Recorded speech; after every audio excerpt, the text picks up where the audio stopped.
చెప్పేదేమో శ్రీరంగ నీతులు, చేసేదేమో ఏందనేది ఇలా ప్రజలు గమనించారు.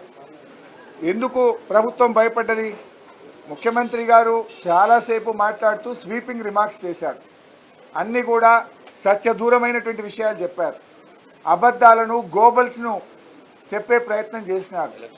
ఇవాళ ఎన్నికల్లో ఎట్లయితే కాంగ్రెస్ పార్టీ ఒక అబద్ధాన్ని 100 సార్లు చెప్తే నిజమైందనే రీతిలో వ్యవహరించిందో, శాసనసభలో కూడా పూర్తి అబద్ధాలను, అవాస్తవాలను, సత్యదూరమైన విషయాలను చెప్తూ సభ ద్వారా ఈ రాష్ట్ర ప్రజల్ని తప్పుదోవ పట్టించే ప్రయత్నం చేసినారు.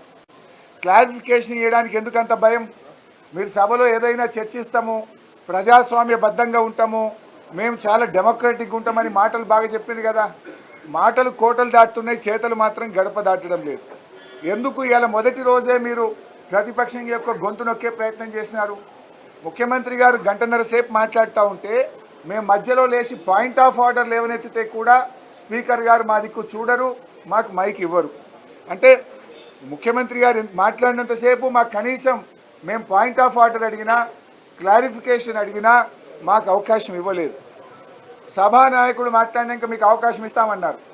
అవకాశం ఇచ్చి మేము మాట్లాడకముందే 3 నిమిషాల్లో 3 సార్లు మైక్ కట్ చేసి మాట్లాడకుండానే సభ వాయిదా వేసుకొని ఇలా పారిపోయిన తీరును ప్రజలు గమనిస్తూ ఉన్నారు. అంటే వాళ్ళు ఇలా పూర్తి అన్డెమోక్రటిక్గా వ్యవహరించినారు. సభలో ప్రతిపక్షం యొక్క గొంతు నొక్కే ప్రయత్నం చేసినారు. తమ తప్పులు ఎక్కడ ఎత్తి చూపుతారో అని చెప్పి ప్రతిపక్షాలను మాట్లాడనీయకుండా ఇలా పారిపోయినటువంటి పరిస్థితి మనం చూస్తూ ఉన్నాం.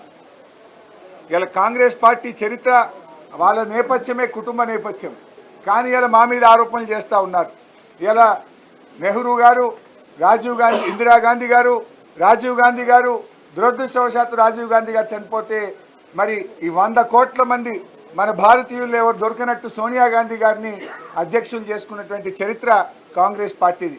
ఇవాళ వాళ్ళు మా గురించి మాట్లాడేటువంటి నైతికత ఇవాళ వాళ్ళకి లేనే లేదు. ముఖ్యంగా ఈరోజు దయ్యాలు వేదాలు వల్లించినట్టుగా రేవంత్ రెడ్డి గారు సభలో మాట్లాడినారు. ఆ రోజు పివి నరసింహారావు గారు, మన తెలంగాణ ముద్దుబిడ్డ, వారు ఒక ప్రధానమంత్రిగా పనిచేసి ఈ దేశానికి ఎంతో వన్నె తెచ్చినటువంటి వ్యక్తి, ఎన్నో సంస్కరణలు తెచ్చినటువంటి వ్యక్తి, అలాంటి గొప్ప నాయకుడు చనిపోతే కనీసం చూడడానికి కూడా పోనటువంటి చరిత్ర మీ కాంగ్రెస్ పార్టీది, మీ నాయకులది. పివి నరసింహారావు గారిని అవమానపరిచినాడు నోరు విప్పని నాయకులు మీరు. కనీసం ఆయనకు గుంటెడు జాగ కూడా ఢిల్లీలో ఆయన యొక్క శవాన్ని పెట్టడానికి స్థలం ఇవ్వకుండా హైదరాబాద్కు పంపించినటువంటి చరిత్ర కాంగ్రెస్ పార్టీది.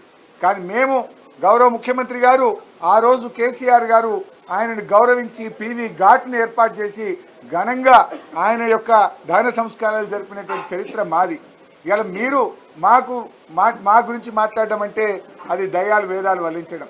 ఆనాడు రాజీవ్ గాంధీ గారు బతుకున్నప్పుడు ఎయిర్పోర్ట్లో మన తెలంగాణ ముద్దుబిడ్డ అంజయ్య గారిని ఏ విధంగా అవమానపరిచిందో తెలియదా?